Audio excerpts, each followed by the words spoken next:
My husband, Jake, 30 male, and I, 27F, recently welcomed our first baby, Emma, who is now 3 months old. As most new parents know, it's been a challenging time, filled with sleepless nights and endless diaper changes. I'm on maternity leave, so I'm home with Emma all day, but I still need help from Jake, especially during the night. Jake works from home and is a huge gamer. He spends most of his free time playing online games with his friends. I've tried to be understanding and give him his space, but it's been hard when he refuses to help with Emma at night. I've asked him multiple times to take turns getting up with her, but he always says he's too tired or that he has an important game. Breastfeeding has been particularly difficult. Emma often struggles to latch properly, leading to painful and sometimes cracked nipples. I've had mastitis twice already, which leaves me feeling feverish and in intense pain. Despite seeing me in pain, Jake just laughs it off, finding it amusing. He never offers to help during these moments, even though I'm visibly struggling and desperate for support. One night, after I'd been up with Emma for the third time and Jake was still glued to his computer, I'd had enough. I went into his office and asked him to take over so I could get some sleep. He waved me off, saying he was in the middle of a game and that I should just handle it. He added, "You're on maternity leave and free all day while I have to work, so I need time to relax. You're just sitting around doing nothing all day anyway." I was exhausted and on the verge of tears. I needed his help, but he was completely dismissive. In a moment of frustration and desperation, I walked over to the router and turned off the Wi-Fi. That's when Jake completely lost it. He stormed out of his office, screaming at me. Apparently, he and his friends were in some sort of online tournament, and they were about to win when I unplugged the Wi-Fi. He called me selfish, irresponsible, and accused me of sabotaging his one form of relaxation. He went on to say that I had no right to interfere with his me time and that I should have just waited until he was done. I calmly explained that I needed his help and that our baby was more important than his game. He refused to listen and continued to berate me, adding that I haven't even been having sex with him and that we've only had sex 4 times since Emma was born. He accused me of wanting to take everything away from him while doing nothing all day and sitting at home on my ass. Jake never helps during the day either, even after he finishes work at 5 p.m. I don't expect him to help during work hours, but once he's off, he should be stepping up as a parent. Instead, he goes straight to his games, leaving me to handle everything alone. Since then, he's been sulking around the house, barely speaking to me. To make matters worse, his friends have been sending me nasty messages, calling me a crazy wife and saying I'm unreasonable. One of them even suggested that Jake should leave me because I'm too demanding. I feel like I'm losing my mind here, just trying to get a bit of support. I'm exhausted, and all I wanted was for Jake to step up and be a parent too. Instead, I'm being painted as the villain for wanting help with our newborn. Ida? Edit 1. For those saying why I married him and didn't I know this before, Jake was completely different before Emma was born. He was supportive and understanding. This behavior is new and shocking to me. Edit 2. To all those calling me the asshole, I am sorry. Your words cut deep, and I feel more hurt than I can express. I didn't turn off the Wi-Fi out of spite or because I couldn't handle my responsibilities. It was a desperate act after feeling completely unsupported and alone. I feel like I'm drowning in guilt and sadness. This time with Emma has been incredibly challenging. I'm constantly exhausted and in pain from breastfeeding.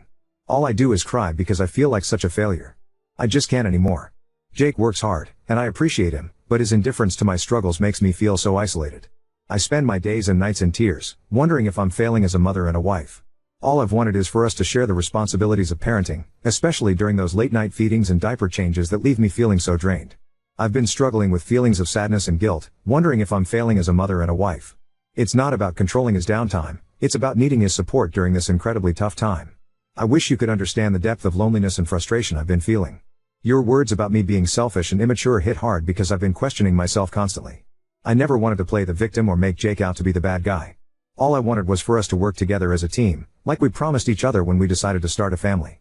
I'm sorry if my actions hurt anyone, including Jake and his friends. I was overwhelmed and at my breaking point.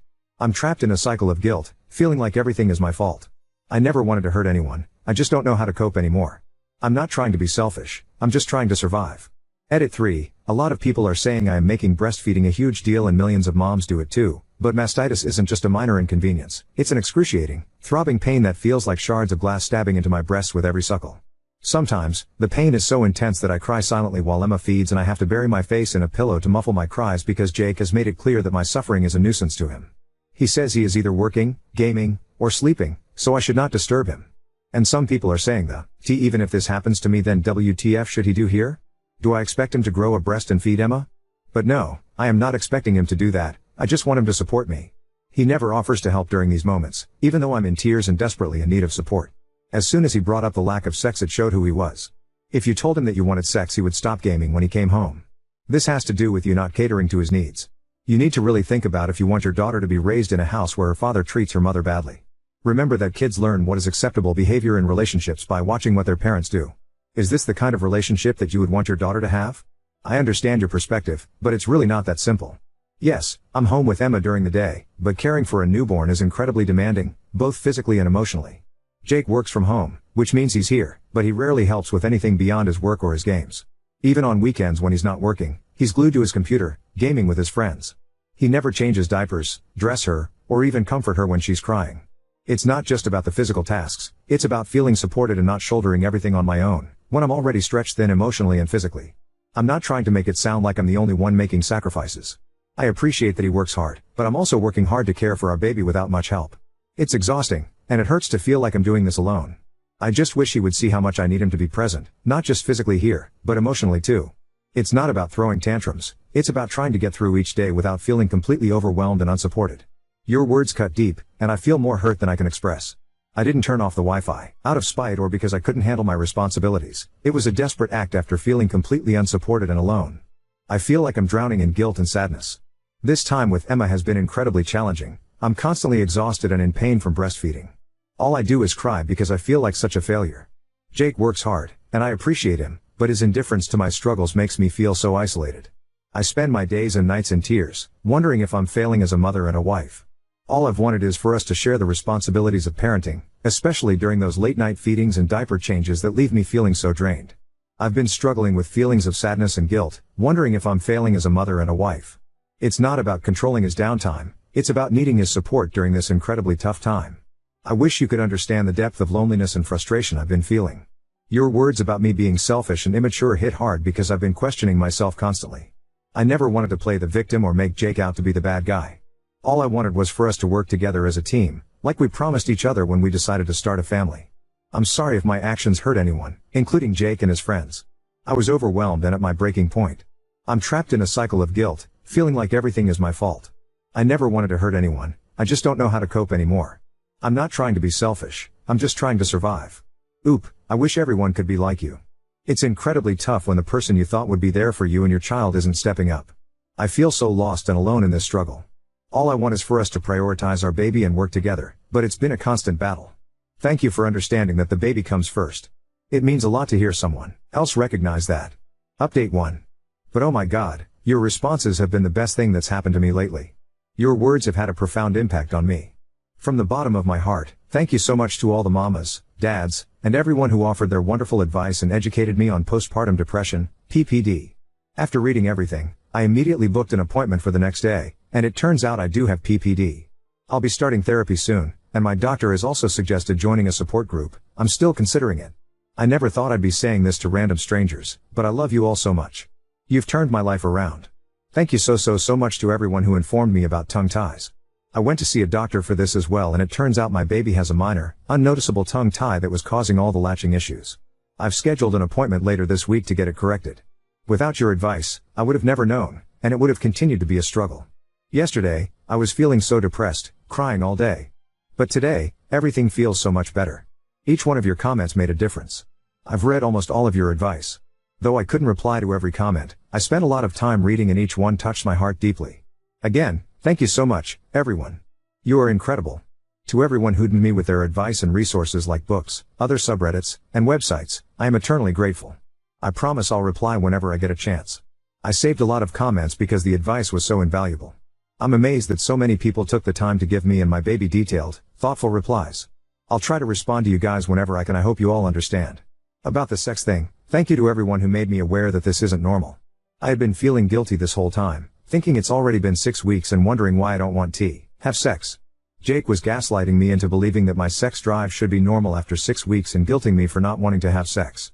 Each of the 4 times we did, I felt very uncomfortable, but I thought maybe it was just me. Now that everyone has shared how long their partners waited and husbands have told me how long they waited for their wives to be comfortable, it made me realize how much I've been pressured unfairly. Also, there were a few gamer people who trolled me heavily for what I did, but most of the gamer parents, especially gamer dads, came forward and shared how wonderful they are as parents and how gaming comes after their child. The first hour after I posted this, I was harassed badly, especially by this one person. His account has been deleted by the moderators now. But after that horrific hour, most people were so supportive and nice. I was thinking of deleting my post after all the backlash from some gamers and a lot of men agreeing with Jake, saying that just because I am on maternity leave, I do nothing all day and shouldn't expect Jake to help because he is working and I am being unreasonable for wanting him to help out more. But, thank God I didn't delete it, it would have been the worst mistake. Trust me, you guys, it's not just about the advice but the emotional support you gave me in a day, sitting miles away from me. My husband couldn't even give that in 3 months, being under the same roof as me. This made me feel so much better, realizing how much I needed this support. Again, thank you so much, everyone. I still cry a lot and feel an overwhelming sense of guilt, like a heavy weight pressing down on my heart. There are moments when I feel like I'm failing as a mother and a wife, and the pain of those thoughts is unbearable. But, thanks to all of you, I feel so much better than before. Your words have been like a lifeline, pulling me out of the darkest depths of despair. Every comment, every message, has been a reminder that I'm not alone in this struggle. I can't describe the relief of knowing that there are people who understand and care. It's like a warm embrace that I desperately needed, and for that, I am very grateful. You've given me the strength to keep going, to fight for myself and my baby, and for that, I will never be able to thank you enough. Answering some questions asked a lot, that's why even though a lot of people are asking me to leave him with Emma for 8 hours, I don't know in what condition I'll find my baby when I come back. I was only gone for an hour and a half, and I came home to her crying and soiled while my husband had his headphones on. He claimed he didn't hear the crying. God knows how long my baby had been crying. I felt awful that night and cried myself to sleep, thinking did she start crying as soon as I left and cry for the whole hour and a half? Also, I have no idea what I will do after I resume my job, and I barely have 10 weeks to figure everything out. I haven't thought what to do about Jake as of now, but I'll let you know. A lot of people have suggested that I go to my parents' house or call my mill, but it would create a huge scene if I did. My parents, especially my dad, are very protective of me since I'm an only child. If he knew how Jake has been treating me and our daughter, he would take me home immediately and get me divorced, and Jake would be in serious trouble. He doesn't like Jake already. And if my cousin brothers found out, I can't even explain what would happen to him. I'm the only sister in the family, so they are extremely protective of me as well. It's not that I don't want to be with my family or get their help, but I would have to explain the reason, and I don't want to do this to Jake just yet. Many people have mentioned that Jake might have PPD too because it's unusual for him to change all of a sudden like this. I still want to hold on to hope after reading all those comments about how therapy changed their husbands, and even so, me dads coming forward telling me how they used to be like Jake and now they have changed. However, 2 to 3 dads also DM'd me, saying they are like Jake and told me to run as far as I can. One of them said he ended up beating his 6-month-old baby when he was crying, and another said he shook his baby. Oh my God, this terrified me. Jake is behaving awfully, but I think he would never do something like that. But after reading all this, I don't think I can leave Emma alone with him. I'll try to keep you all updated on how things progress. Sending love and gratitude to each and every one of you. Even if Jake decides to get therapy and changes, my dad will never let me try again with him. There's no way my family will allow Jake back into my life once they know everything. It hurts every day when I have to hold back my tears while talking to my mom, dad, and other family members. It hurts to lie to my parents, to pretend that everything is perfect when I'm actually falling apart.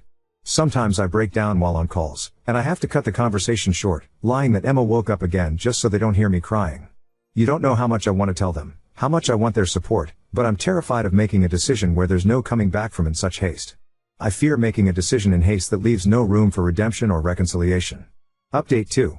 I know this is a very early update, it's only been 5 hours since I posted my last update, but they have been enough to knock some sense into me. You guys are right. I am being an asshole here and not prioritizing my baby, so I need to get out of here ASAP.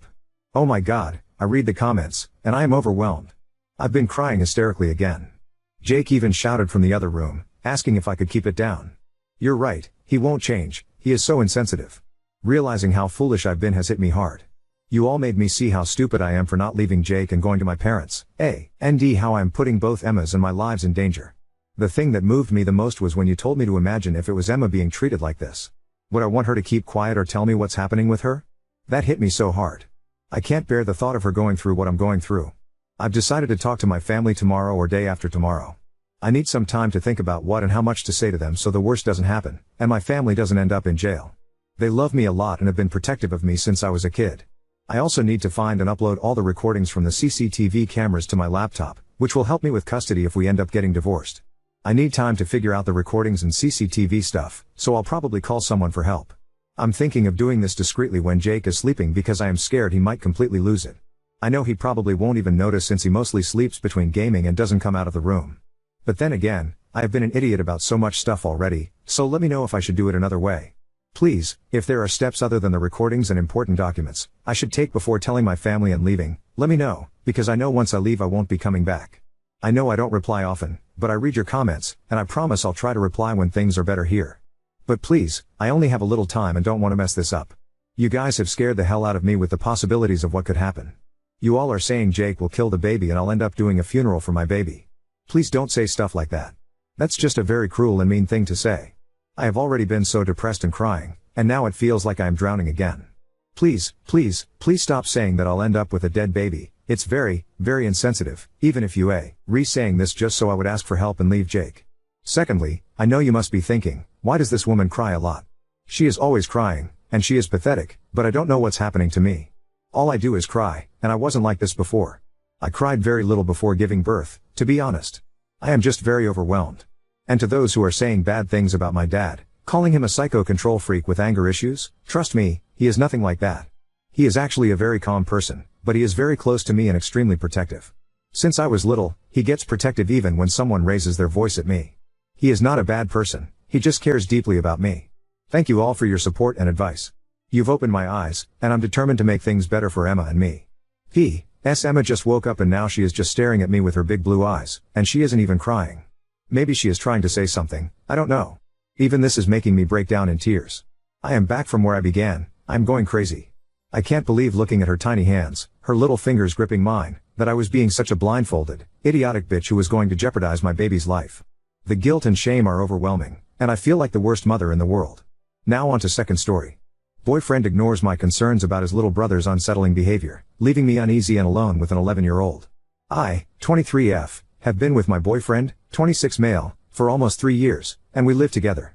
Recently, his parents were arrested, I'd rather not go into the details, and as a result, his little brother, 11M, has had to move in with us. I understand the situation is complicated, and my boyfriend didn't really have a choice. Obviously, he couldn't just leave his brother with nowhere to go. The thing is, I find his little brother creepy, and I feel horrible even saying that. I know he's a kid, and he's gone through a traumatic experience, but some of the things he does make me really uncomfortable. For instance, he stares at me a lot, like almost all the time when we're in the same room. I'll catch him just watching me, and it's unsettling. He also has this habit of walking into our bedroom without knocking, especially when my boyfriend is out. I've told him multiple times that he needs to knock, but he either ignores it or just doesn't care. He will shower and use the bathroom with the door wide open, clearly so everyone can see him when walking past. Even though I have told him he needs to keep the door closed when he's in there. One time, I had just gotten out of the shower and was in my towel when I walked into the bedroom, and he was just standing there, staring at me. I asked him what he was doing, and he didn't even answer, just kept staring before finally walking away. I brought this up to my boyfriend, but he brushed it off, saying his brother is probably just adjusting to everything and doesn't mean any harm. I lent him my laptop because he said he needed it for homework, and when I got it back it was completely filled with porn, like he had downloaded porn. It was in the search history. I told my boyfriend he needed to speak with him, but my boyfriend says it's normal for a boy his age. He just told me to clear the search history and delete what he downloaded. But he is not being normal, he is weirding me out and I feel bad even saying it. I get that this kid is dealing with a lot, losing his parents like that is traumatic, but at the same time, I feel like my feelings are being dismissed. My boyfriend says I'm overreacting, but I honestly feel really uncomfortable in my own home now. I even find myself avoiding being alone with his brother because it just feels weird. I don't know if I am overreacting, like I understand giving some leeway because of everything that's happened in his life, but he is really weirding me out. Any advice on how to handle this would be really appreciated. Update 1. A lot of you guys pointed out that my boyfriend, Caleb, seemed to be overwhelmed and was just sticking his head in the sand, and honestly yeah. I sat him down a little while after I posted here and we spoke about his brother and everything going on, and he just started crying to me. He has cried in front of me maybe twice before, so I knew he was really feeling it. He said he was really sorry for the way he'd been acting, and that he was just feeling so stressed that he was just pushing everything down and away. He agreed that Avery's behaviors were unacceptable, and that I told him he needed to have a firm conversation with Avery about boundaries. Or I just wouldn't be able to live with him much longer. Caleb said he would enforce a change of rules, and then he started like sobbing, went gray and started hyperventilating. I was seriously concerned and confused about what was happening. He said he needed to tell me something. I was comforting him, and trying to calm him down, and he told me he was a victim of pretty extreme CSA from his dad, and he thought Avery probably was as well, which we later found out was true. That explained a lot, why Avery had no awareness of boundaries, why he was displaying these weirdly sexual behaviors. Why we had such low contact with his parents before all this. But I met his parents, met them multiple times. Yeah, we had LC with them, but I met them. I had been to their house. They just seemed like normal people, nice people. They weren't creepy, or scary or weird. I was really shocked at everything Caleb told me. Caleb had been hiding it for so many years, and he felt so ashamed that he hadn't reported it sooner. He said he was really hoping that the abuse hadn't also happened to Avery, and so I think he was trying so hard to ignore any signs that he had. He said he felt responsible because he never reported his dad, which meant the abuse could continue. But I told none of this was his fault. He has no blame in him being abused or Avery being abused.